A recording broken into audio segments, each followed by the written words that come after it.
ದಿನ 1ನೇ ಅಧಿಕ ಜಿಲ್ಲಾ ಸತ್ರ ನ್ಯಾಯಾಲಯ ಕಾರವಾರ ಪೀಠಾಸೀನ ಶಿರಸಿ ನ್ಯಾಯಾಲಯದಲ್ಲಿ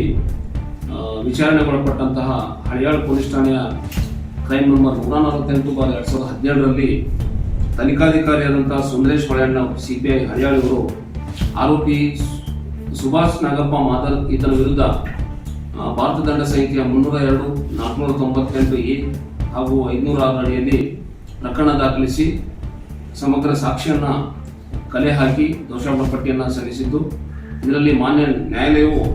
ಈ ಅಭಿಯೋಜನೆ ಪರ ಸಾಕ್ಷಿಗಳನ್ನು ಪರಿಗಣಿಸಿ ಆರೋಪಿ ಅವಳ ಶೀಲವನ್ನು ಶಂಕಿಸಿ ಅವಳನ್ನು ಕೊಲೆ ಮಾಡುವ ಉದ್ದೇಶದಿಂದ ಅವಳ ಮೈ ಮೇಲೆ ಸೀಮೆಯನ್ನು ಸುರಿದು ಬೆಂಕಿ ಹಚ್ಚಿ ಕೊಲೆ ಮಾಡಲು ಪ್ರಯತ್ನ ಪಟ್ಟಿದ್ದು, ನಂತರ ಅವಳು ತನ್ನ ಜೀವಿತಾವಧಿಯಲ್ಲಿಯೇ ಮರಣಪೂರ್ವ ಹೇಳಿಕೆಯನ್ನು ನೀಡಿ ಆರೋಪಿತನೇ